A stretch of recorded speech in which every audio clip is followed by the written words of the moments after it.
any show of support for an independent artist is greatly appreciated. Like anything anybody's doing, I'm down with. It feels like encouragement to me. It feels like someone out there cares, and that's because music is a conversation. It's not, I don't want to do this. I want to have the conversation, and people have to be out there that care to have the conversation. Like the show the other night that we did, I, uh, I'd much rather be playing to 25 people right there, all of us moving emotionally together, than 25,000 people, and it's so loud and whatever, and yeah, it's just the other night was perfect. This is Rob Ruckus. Hey, this is Kate Clover. Hey guys, it's Nick Collins here from The Effect and Better Strangers. Hi, my name is Madeline Rose. Hey, it's Ben McKelvey. It's Tim Howard here from Mike and the Mechanics. Hello, I'm Amanda Lehman. I'm Billy Harvey. What's going on, everybody? I'm Casey Sampson from the band Twist Stop. Hey, it's Tony from Fastball. Hello, everybody. My name is Isaiah Mitchell. Hey guys, it's Matt here from the White Lakes. You're listening to Almost Famous Magazine. Come join us for this interview. Check it out, Almost Famous Magazine. Hey everybody, welcome back to The Hang right here on Almost Famous Magazine. Thanks so much for subscribing to the channel, hitting the bell, doing all the things that help us grow the channel. It's been an exciting time in music lately, and I had an opportunity over the weekend to attend a performance by Salim Nourallah, who's our special guest today. Dallas legend, Salim Nourallah, famous for his music, his producing, his work with Old 97s and so many other artists. And he did a performance that really immortalized the music of him and his brother Faris for a very small, intimate group of people. And it truly was amazing. And I wanted to capture a conversation for us about Salim's relationship with his brother and how these two young men, very little boys, decided they wanted to be music stars in El Paso, Texas. So Salim, it's so great for you to make time to join us today. Yeah, well, thanks, Scott. Well, I have to right away kind of say being a star was actually never part of it. I had a manifesto that my mother found that I had written when I was 18, and at the top it was to always make my own music, but also produce others and help others. And number 2 was in all caps, not be famous! Exclamation point. So with the last name that I have, Nourallah, which is light of God in Arabic, that kid was probably pretty delusional because I don't think I would have ever been famous, even if I wanted to, with this name. So, well, I would hesitate to say that I think that those who have dedicated themselves to being a fan of your music over the years would think a little differently. But you've done some amazing work over the years, and thank you. I think it's been very well recognized here in Dallas and around the country, actually. So, I really got to be honest. I was so moved to watch you take the time to perform songs that you and your brother had written on your first album together, and to really see the emotion you put into it and the stories you told and how important it is to you. And I want to get everybody up to speed. Like, you're going to be re-releasing that very first album, but how did we get there? Let's go back to the beginning. How did you and your brother decide that being musicians together was where you guys wanted to go? In the time machine. We're going to go way back to El Paso, back to the early 70s. Well, so my father was a Syrian immigrant. His name was Fayez. He was one of 13 children. And he came to America as like a super scholar. He had a full scholarship to the University of Illinois in Champaign. And that's where he met our mother, Karen, who was art major. She ended up getting a master's degree in art. And Karen, our mom, was from Detroit. She's a good old Midwestern girl, but she's a sophisticated Midwestern girl. She was into classical music and painting, and she was she had refined taste. And Karen and Fayez ended up in El Paso. I was born in Illinois. My brother was born in Ypsilanti. We have a really good friend, Bob Schneider, who's another Texas musician who weirdly was born in Ypsilanti as well. So weird, side note. But we ended up in El Paso in the 70s and were raised there. And I have an album cover for an album, my fourth album, which is called Constellation, that sort of perfectly sums up how I felt in El Paso as a kid. It was like I had been dropped from a spaceship into the middle of the desert.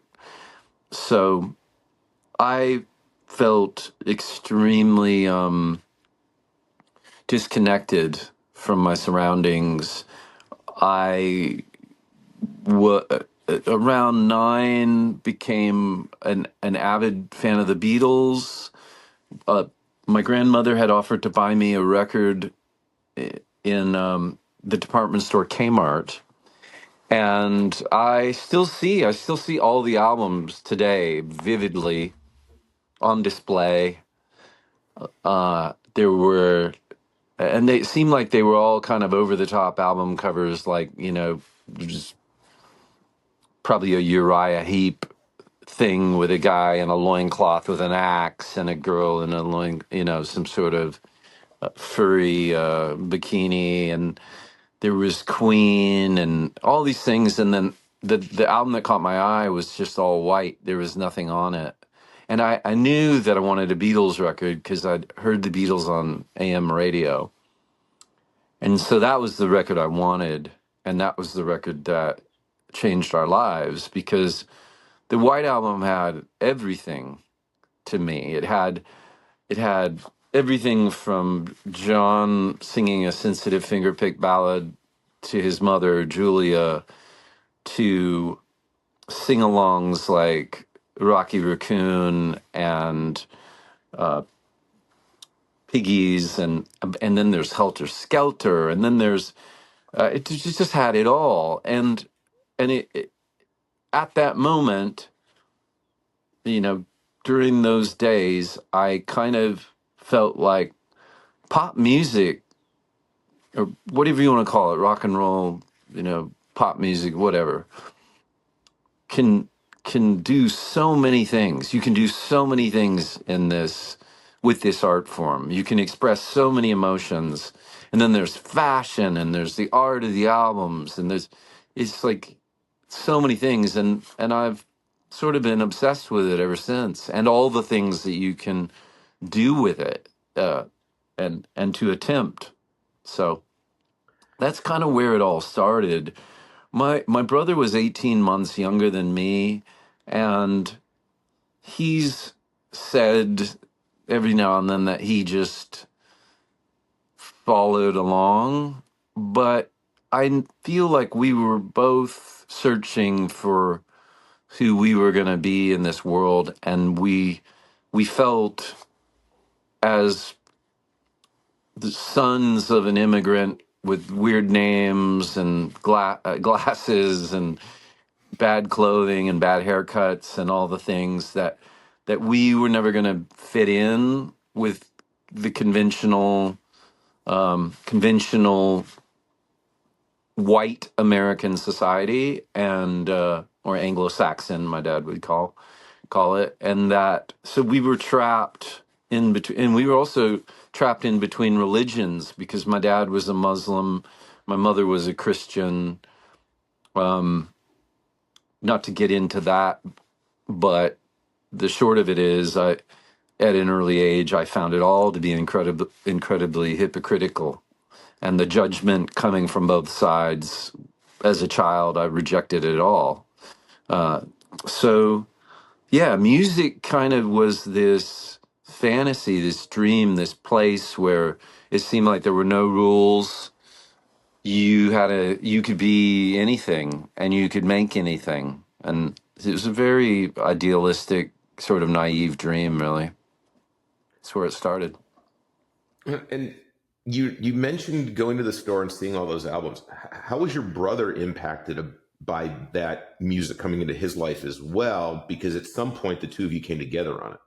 Well, my brother, around when we got the White Album, my brother probably would have only been like 7.5. So I just have memories, and it's documented in the verse of one of my songs called Model Brothers, where our mother was flipping the record for us. When the side would end, we'd be, Mom, Mom, Mom, will you flip the record?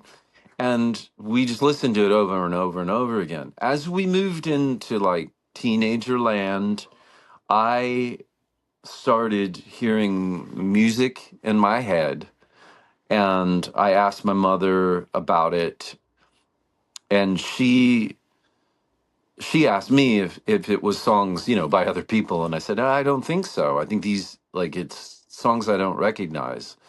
And so she thought it might be a good idea for me to learn an instrument so that I could try to get the music out of my head. So, and to our father's credit, he came back from Juarez with a banger acoustic guitar, like a really cheap acoustic guitar that he gifted me. I was always really into guitar music, maybe as a reaction to the 80s. I really love a lot of 80s pop music now, but my sister liked a lot of this synth bands and stuff. And it's like, I want a guitar. And I like The Clash and a lot of British punk rock. And so my dad giving me the guitar was a big first step. I only had one guitar lesson, and I remember I brought in a Jam song. It was a song by the Jam, British band, and my guitar instructor was like repulsed. He was like, "Ugh, what is this?" Ugh. And then his reaction was so negative to the music that I was like, forget that. I'm not going to go take any more guitar lessons with that guy. But I learned enough to kind of, like, bar chords and general chords to start working on being a rhythm guitar player. So my brother got caught up in it too. Like I was, this obsession was beginning, and like I would buy there was this like head shop on the other side of town that we would have to get rides to, but we would go there because they had this import record section with all these import records, and I would just buy records off the album covers, and then I found this Trouser Press magazine, which was this great new wave kind of magazine from New York, and I started mail ordering records from New York. Before I could even drive, my mother would drive me to the post office. Even she, I think, thought I was a little bit crazy. And Faris was into it too. Like he loved music, and we loved the same kind of bands, and we loved, as teenagers, really got into the Clash and the Jam and the Damned, and I loved Elvis Costello too. Another band called Comsat Angels, which were a kind of obscure Sheffield band, British band of the early 80s. So it just seemed like the natural progression was he bought a drum kit at some point, started playing the drums.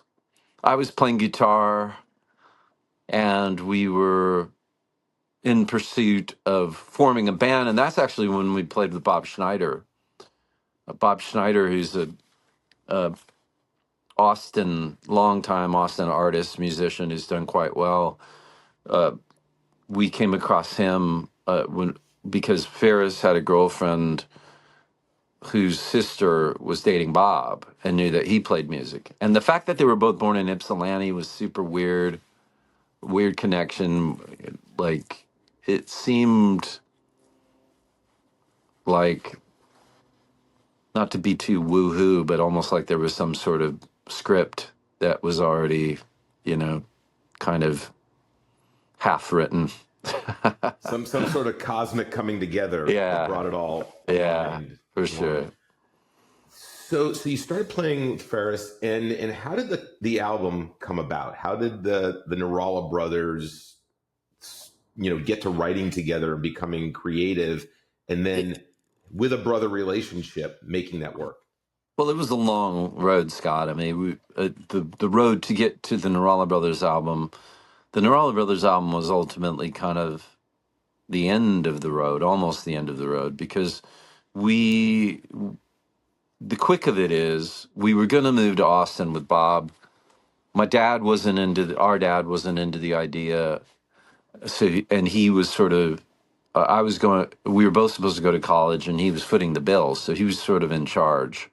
And when he nuked that idea, we pivoted to Denton because we had a really good friend, Jeff Georges, who's the son of St. George's, right, from one of my songs, was going to UNT.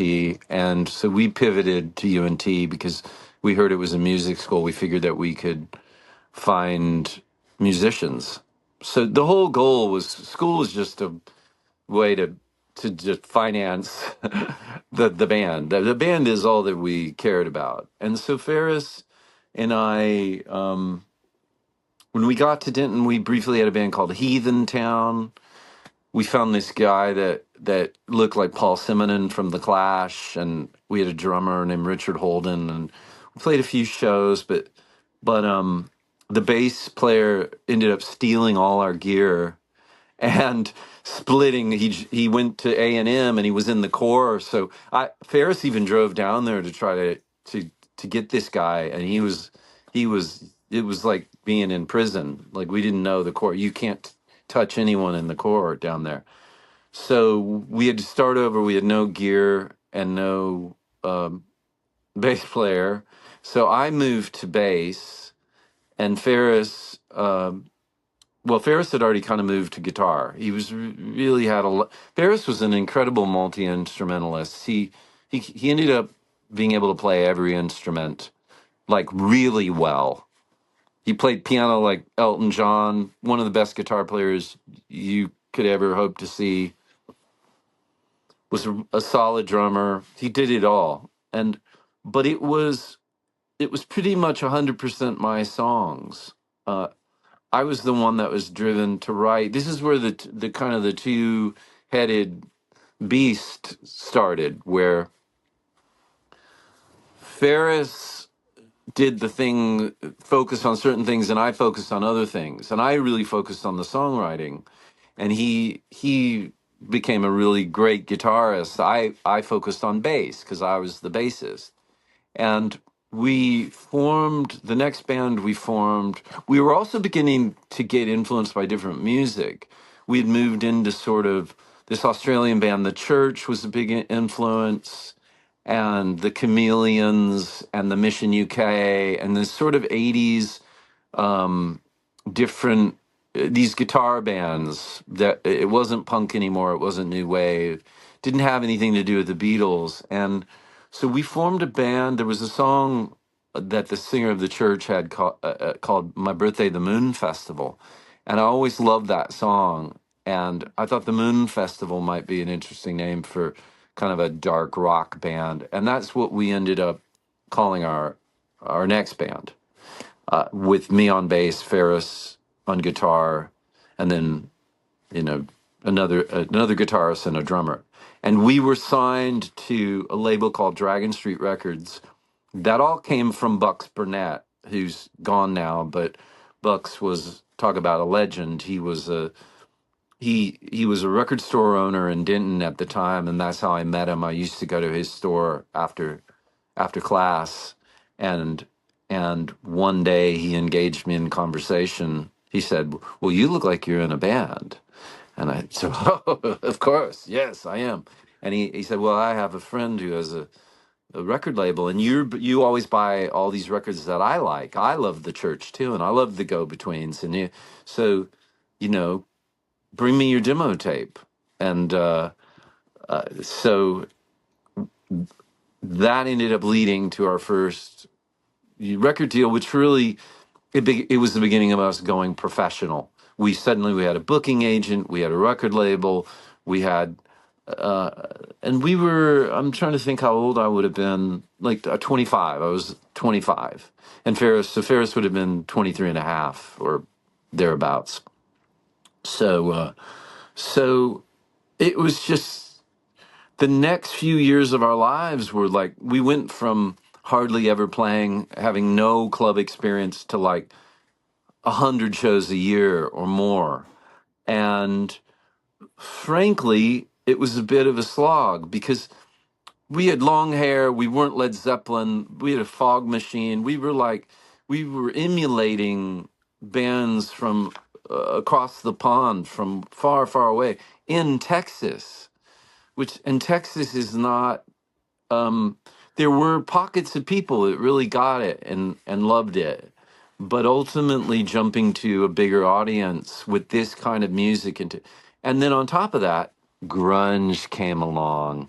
And grunge wiped out so many bands that were way bigger than us. Like it kind of almost wiped out the Church, wiped out the Psychedelic Furs, it wiped out just about anyone that we liked in the 90s that were already on major labels, and some of them had hits, were wiped out by grunge. And so we went from, there were labels courting us and interested in us, to no one was interested in us. And then the band fell apart.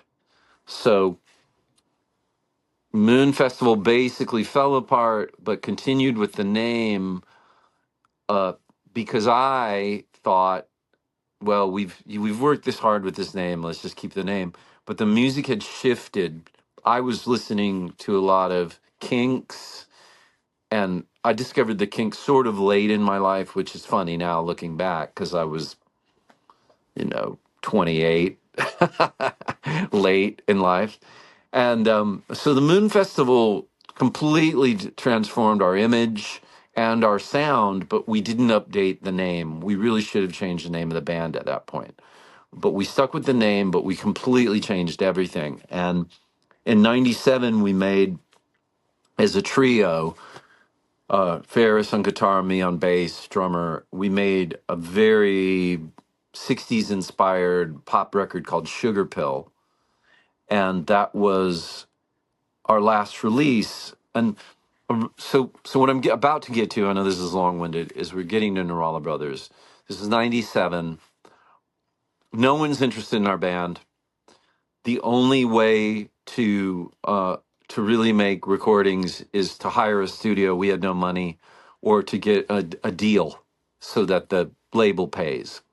Computer recording hadn't happened yet. My brother and I were frustrated. We were slogging it out in bars. We weren't making any money. We weren't really growing a following. We knew that we were treading water for now, but most likely drowning soon. And to Faris's credit, he was always pushing. I'm the more conservative one as far as change. I don't do well with change. I don't sell instruments, for example. I hang on to things. I'm sentimental. Faris, every instrument he's ever owned has come and gone, and very quickly. But he was, to his credit, he was the one that pushed, and he was pushing, like, we need to get somewhere. We need to have a base where we can record. We need to start recording. And he found this 8-track mini disc machine. It's obsolete technology now. It was only really relevant for a couple of years. And he also found a property in Dallas, which I'm sitting in today because I don't sell things, where he was interested in it because it was a duplex that we could live in. It was cheap, and it had a garage, a 2-car garage that we could set up and rehearse and record in. This is all Faris. Faris gets the credit, not me. And so we were able to buy the property, and then we moved. We set up the garage. It was rough. Air conditioning unit in the wall. These crutches holding up the ceiling. It is, if you saw my studio now, it's just not even. You can't even imagine how bad it was. And this is when Nourallah Brothers recordings started, but we didn't look at each other and go, "Oh, we're the Nourallah Brothers now. We're going to start making this record." We didn't know what we were doing. I was still trying to do some band recordings. We had a drummer. The band was still playing gigs, and Faris also had never really written. So this is an important thing. Faris started writing, and he would have to tell you why, but I believe he had a lot of time on his hands. We weren't playing as much. He was frustrated, and he was also having some personal problems, and he found writing cathartic. And so out of the blue, here comes Faris. For the first time, he's writing and singing. He before he was only a backup vocalist.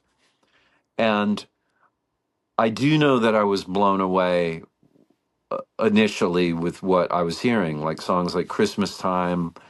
And so Christmas Time, actually, this is, I think, somewhat interesting.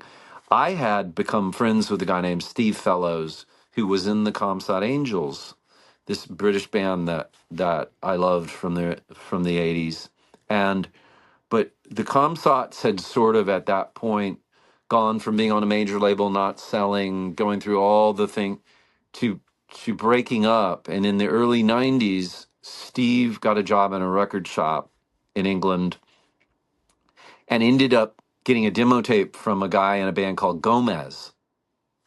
And Steve became their manager. So he went from being in a band, record shop guy, to now he's managing Gomez, and Gomez just went, they were on their way up, and Steve's life transformed. All the while, I'd been communicating with him as a friend and kind of talking a little bit about my own music, but really his music is what I was interested in. And I sent him some of these recordings that my brother and I were doing, and he flipped out, especially on one song, Christmas Time, that Faris had written. And it's funny, we would correspond with handwritten letters that I still have. Like, it wasn't email, we would talk on the phone a little bit, but Steve felt like the strength of that song, but then also some of the other material that we were doing, that if he could get us a record deal, we could move to England, and he thought that we would kill it. So he started working on trying to help us, which of course never panned out. He wasn't able to get the deal. Things started going. The bigger Gomez got, the more he realized he really wasn't a real manager, and he was in over his head.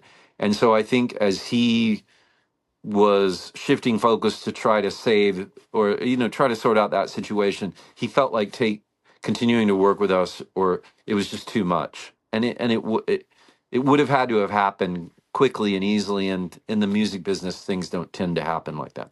So when Steve, all that didn't work out, and we were recording in the background the whole time, but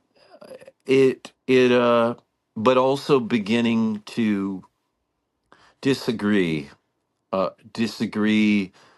There were some of my songs I didn't like the direction that Faris took. He was doing, so we were writing separately too. That's the other thing. We were not, the co-writes were accidental. Like I wrote a song with a tune that he commandeered and turned into She'd Walk a Mile, but he never acknowledged that my song had the tune. So it was like typical brother stuff, So basically, he's writing and recording, I'm writing and recording. We're recording a little bit together, but a lot on my songs. And but the wheels are kind of coming off. And eventually we fell out and he moved to Portland. So he moved to Portland, we fell out, and I quit music. So I didn't really think I could continue without my brother. I was depressed. I had gone through a major breakup,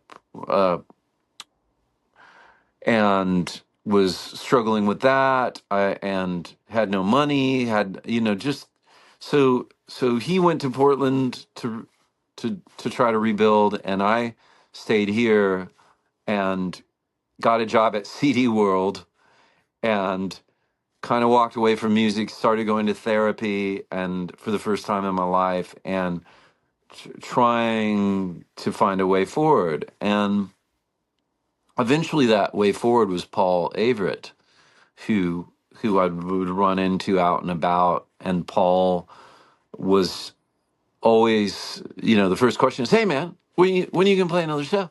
Come on, let's do a show."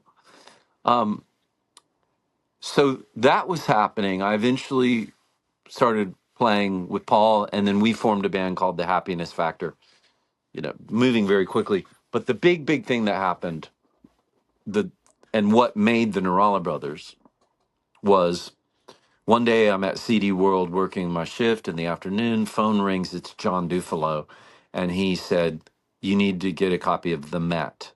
And The Met at the time was a local weekly magazine, just like The Observer. And I don't know how many years it lasted. And he wouldn't tell me why. And I remember thinking, oh, someone's probably slagging the Moon Festival. And but there was an article on a guy named Brian Sampson who had a record label called Western Vinyl. And Western Vinyl had distribution with Secretly Canadian. And Secretly Canadian was a hot indie label that had distribution worldwide.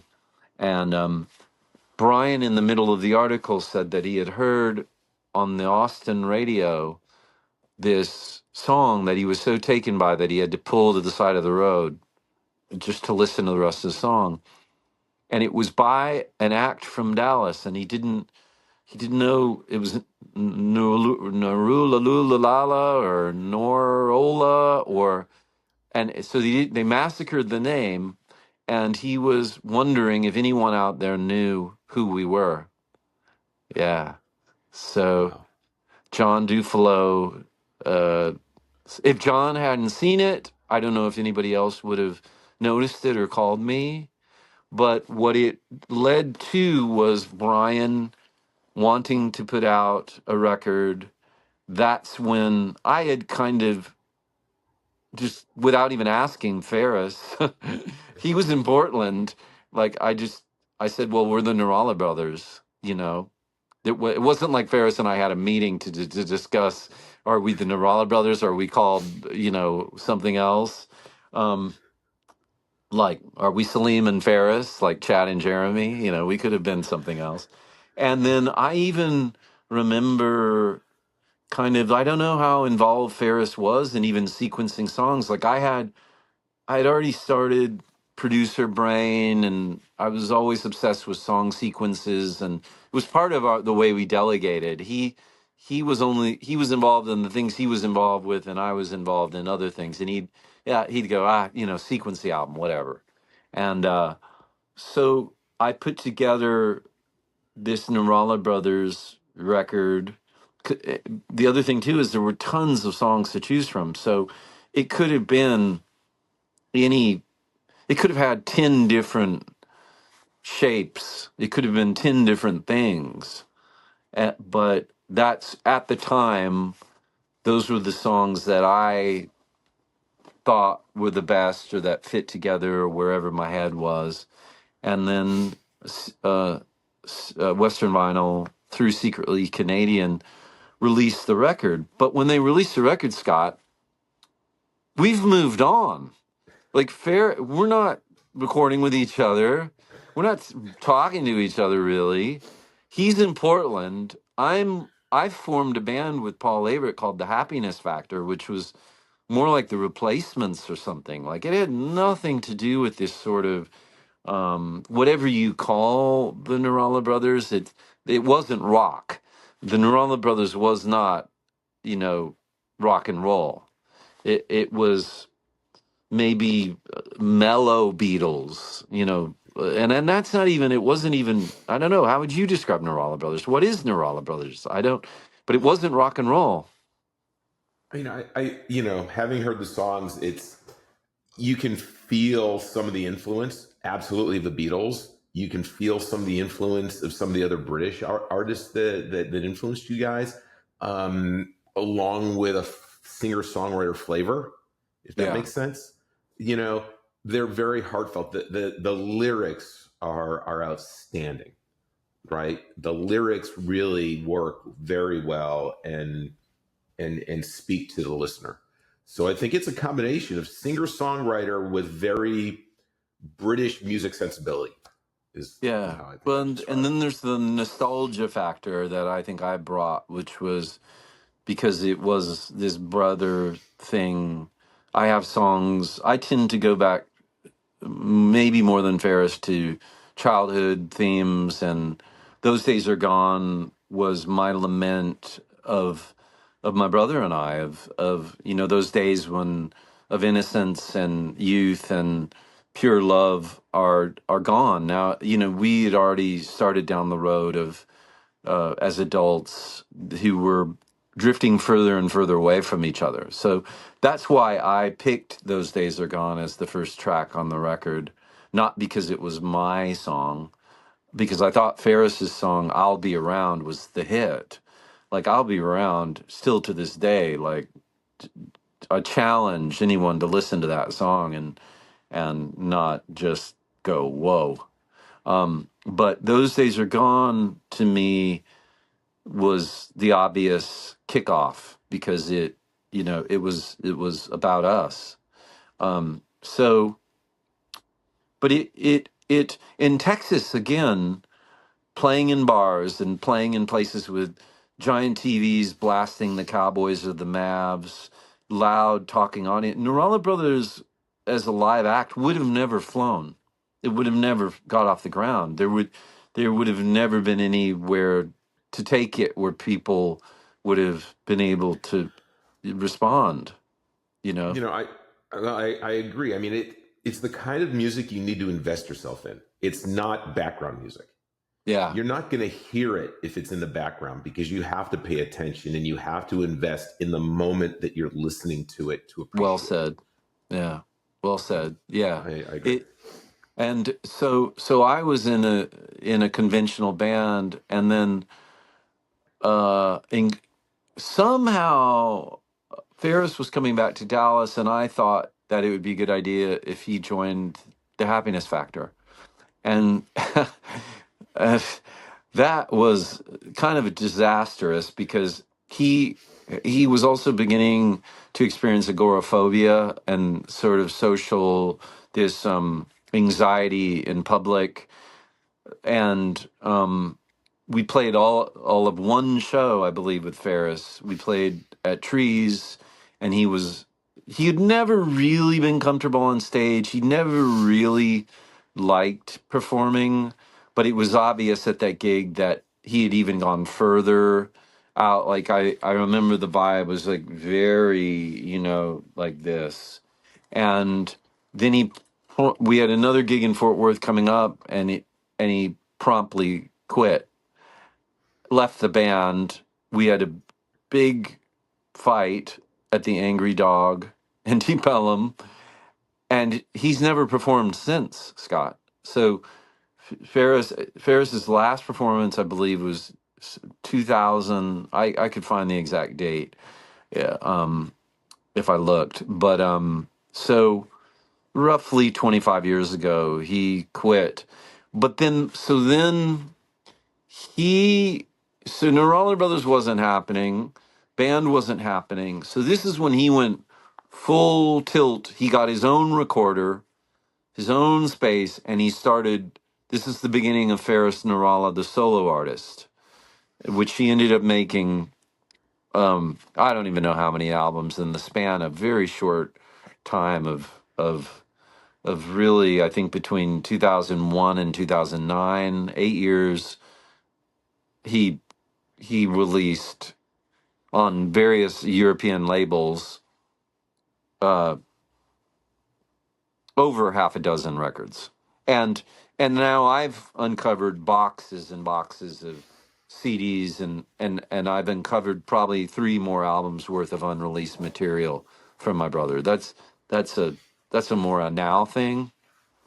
But I Happiness Factor eventually broke up, and then I started my solo career. So Faris got a little bit of a jump on me. He was like 2001, I think, and Western Vinyl, I think, put out his solo album, I Love Faris, before my first solo album.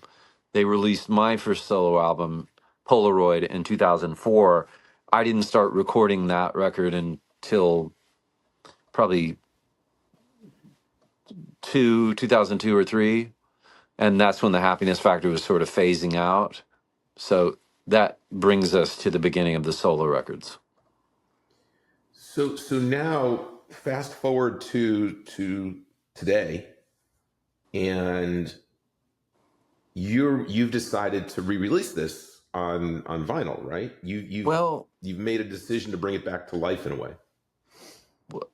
Yeah, but the story behind it is, if you had talked to me this time last year or even 7 months ago and suggested this notion, I would have said, no, it's ridiculous. It's not happening. What all of this has been driven by is that, especially in the last 4 years, Faris and I had ceased talking. And any attempts to talk, basically sent me back to, I can't do this. But only about 3 months ago, actually September. So this is how new all this is. I've always listened to my brother's music. I have a playlist on Spotify of his songs that I love, that I share with friends. So even when my brother and I weren't talking, he was still in my thoughts, and his music is in my life, and I'm blown away. Just forget that he's my brother. Like, I'm blown away by the work that he's done, and I'm also kind of horrified in a way that the world didn't respond more to his music. It's kind of tragic. But so in September, I had a little bitty show with Dave Little at the All Good, and I decided that I was going to do a few of my favorite Faris songs. And my daughter and I, my daughter and I, one day on the way from school, the day before the show, or the day of the show, we were listening to Faris music. And lo and behold, that night at the All Good, before I'm about to play some of his songs, he messages me. And he sent me a sweet message. I hadn't heard from him in months. And I responded, and then just decided, I took it as like I've gotten to the point where we get these cosmic signs. They're all around us. Are you paying attention? The cosmic sign to me is Miette and I are listening to Faris. I'm going to play his songs. Faris reaches out of nowhere. Oh, so I could ignore that or listen to it. And I listened to it, and I thought, okay, let's just see what happens if I call. And what it ended up blossoming into is not just beginning to talk again, but this feeling of, for me, I'm no longer running away. I feel like I've spent the last 20 years running away.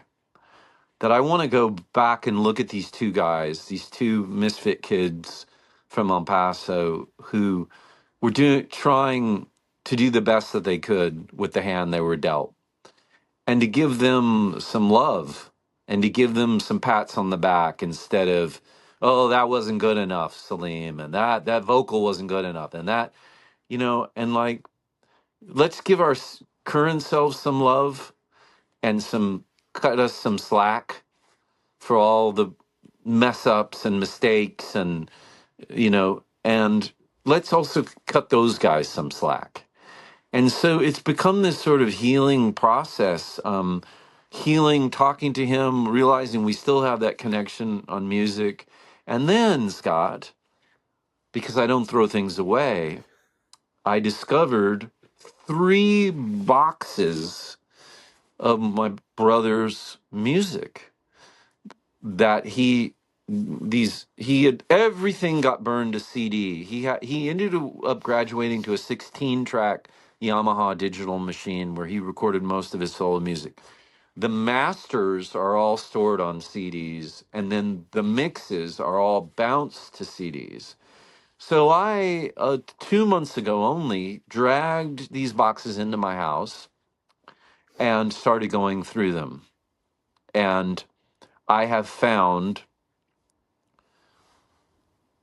an entire album's worth of unreleased Nourallah Brothers stuff. And it was unreleased because back in those days, it wasn't because it wasn't good enough. It was because you couldn't do digital. There was no singles. It was like you had to have a solid album or nothing. And then you had to pay for the album. And with no label, who's going to pay? So there's a reason all of this music didn't come out. But now we're in an age where it's so easy. And I've been hipping Faris to this. Like, so basically we have Nourallah Brothers unreleased. We have songs that were started and unfinished that we're talking about turning into some sort of new Nourallah Brothers album, knock on wood. But then there's a whole unreleased, at least 2 unreleased Faris Nourallah solo albums, and a whole outtakes, like alternate mixes, alternate versions of Faris songs. So in this kind of 2 months of fishing, which has been painstaking and just, I've probably gone through 200 CDs at least, I've uncovered 5 or 6 albums worth of material. So so the Nourallah Brothers vinyl is a separate thing, because I started thinking, well, it's 25 years next year, and I just wanted to have this beautiful commemorative, like this thing to honor those guys that did it. And so there's going to be a gatefold with these pictures, that I found from our childhood, and we're doing 4 panel inserts. So it's going to be something that you can really sit down with and immerse yourself in, and it'll be the original album, but also one side of the best songs that I think came out of this period where we were trying to make another album, but it didn't really happen. But we had I think some really good songs from that period. So it'll be kind of like the definitive, this is it. This is the best stuff that came out of that. And let's see, this coming year, we have a digital single from the vaults coming out in February, with a single premiere on Under the Radar, and then Faris and I have all these piles of songs now to sort out and decide, okay, how many songs are we going to release as singles? What are we going to do with this? Because this new music, I found a bunch of Faris songs that were voice and guitar or piano only, and we've put drums and bass to them, and I've sang on them, and so that's going on. We're using AI to actually, this is one of the things that blown my mind, to separate Faris's vocals from the backing track, and I'm putting string arrangements to 2 songs with AI. And because also the thing I think I need to note is Faris no longer plays music. He walked away from music 15 years ago. He does not write. He does not sing. He hasn't performed in 25 years. He has no plans on ever performing again. This isn't a thing where Faris is coming back. So what I'm working with is the source material from all these years ago. I just got to tell you, I got chills. Yeah. This Cool. story is giving me chills. I mean, if you think about it, going back to earlier in our discussion, those little happy accidents. Yeah. John seeing that article, the things that occurred that got you and your brother where they were, and then take that to now, where the healing power of time and music and love have brought the two of you back together in a way that you can work together. Yeah. You know, that I think that I'm literally, I've got a tear that's about to come out of my eye. I can feel it. Well, there it goes. Dude, and it's, you know, I've known you a long time, but I got to say that this is just such a beautiful story. And it's a testament to the healing nature of life. You know, it's beautiful. It really Well, thank you. Well, and that's what the show was born out of that. Like, I wasn't planning on my year-end show being the Nourallah Brothers show, but I have these other brothers too that have been with me. Chris Holt, he's like a brother, and Paul Averitt and Richard Martin. And it dawned on me, like, I want to have a celebration. This is where my head and my heart are right now. Like, I don't want to end the year with the best of me. And pulling Faris in, I really felt the power of him as a songwriter, by the way, and a weight lifted in a way, because it's like I picked, you know, the way that the whole thing was curated was the first set was Nourallah Brothers material, but Faris's songs from that first set, oh man, it was so fun to play his songs. And then the second set, of course, songs from our solo years where we were in each other's songs. So there was a little less Faris in that set because I was clearly more obsessed with the theme than him. But still, you know. Now, let me ask you this, because I want to call an audible on this whole thing, and I'm going to ask you for permission to do something. What anybody watching doesn't know is that we actually have video of the performance. Sure. Would you be cool with including maybe your favorite song from the first set so that people can see what that experience was like? Yeah, that'd be great. Yeah, we could talk about it and figure out what we want to use. Yeah, I think you know what we're going to do right now is we're going to cut to one of those songs. I'd like to give people that experience, and then we'll come back after that to talk about how people can get their copy of this and help, you know, crowdfund the production of the vinyl. I think that would be great. Yeah, well, I think we'll go with Public School, which is a song that Faris wrote that is funny and just perfectly sums up Nourallah Brothers and this what is it? You know, it's somehow related to the 60s maybe, but it's, yeah, I think Public School would be a great song to play. All right, well, everybody enjoy Public School, and we'll be back after. All right. You ready to go, Paul? Yep.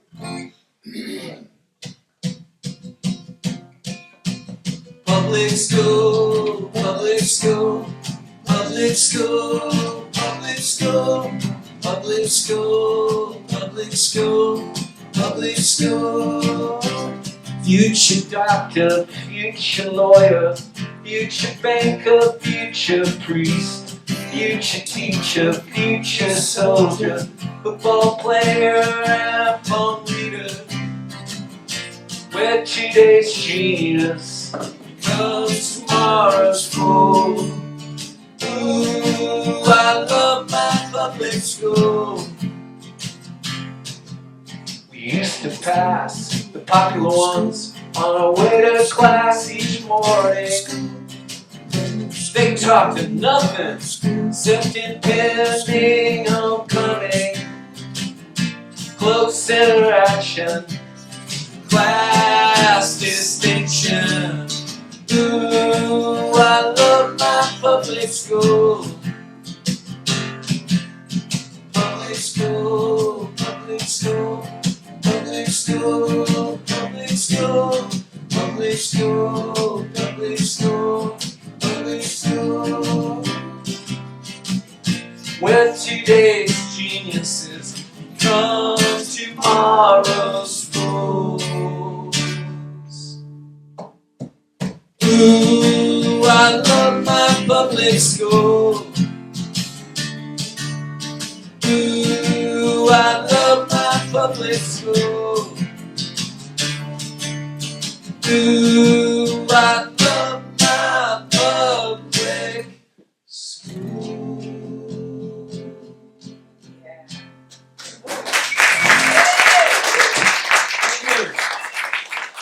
So the biggest thing in doing vinyl, and especially double vinyl, and trying to do something nice, is it's really expensive. It's ridiculous. So basically, we're looking at a $6,000 bill. We are not going to make any money off of this, Scott. It's not driven by money, but it would be really nice to make back some of the costs. And that's been the approach that I've been taking with some of my friends and stuff, is like every little bit, every order is wonderful because it inches us a little closer just to not completely losing, all of the money. So the way that you can either pre-order the double vinyl, which is expected in May, or order the double CD that has already been out for a long time, or just download the digital version. Any of that is wonderful. Is to go to Nourallah Brothers on Bandcamp, which is part of the Palo Santo Records Bandcamp page, which I'll send you a link to. It's really simple. And on Bandcamp Fridays, the first Friday of every month, 100% goes to the artist. Well, what we'll do is put all of that information in the show notes down below, so that people can connect. We'll make sure they've got your social links. We'll make sure that they've got information how to buy the album. I have this crazy feeling that that my niece, who has had an affinity for record albums at the age of 14, is probably getting a copy of this. So I will definitely be there supporting it. And it goes to what we talk about a lot here on The Hang, is it's so important to support artists. This stuff isn't made for free.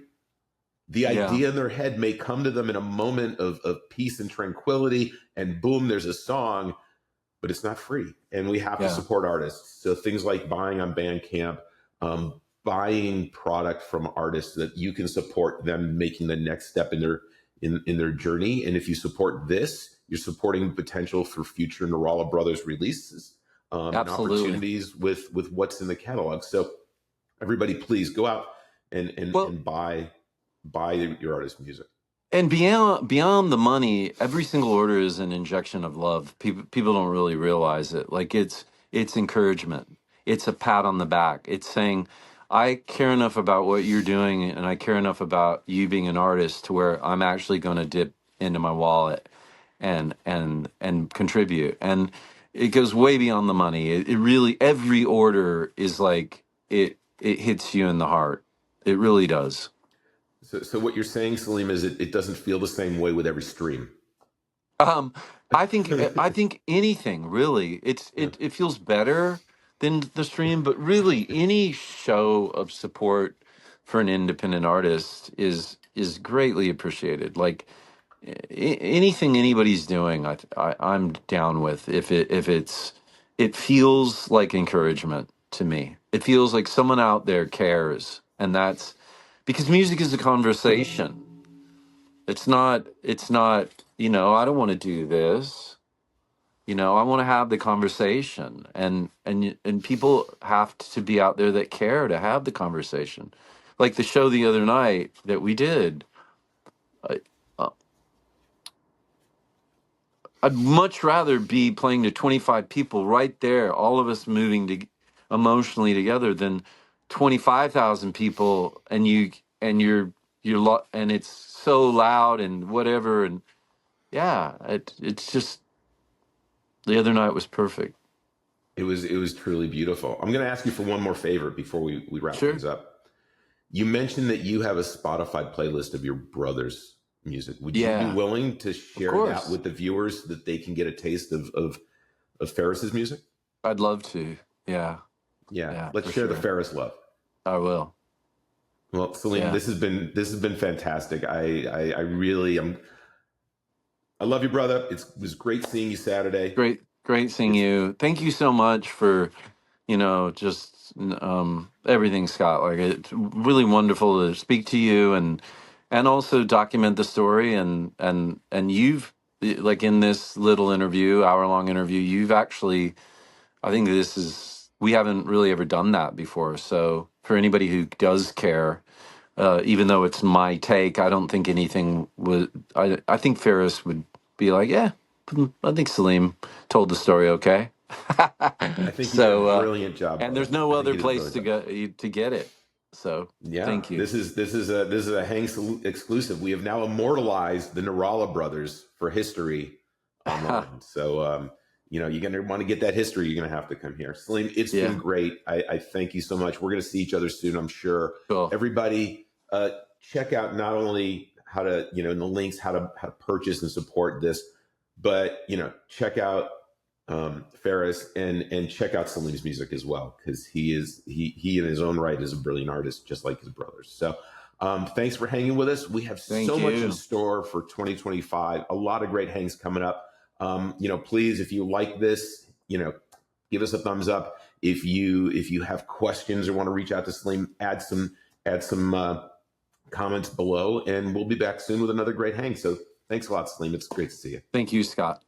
Happy New Year.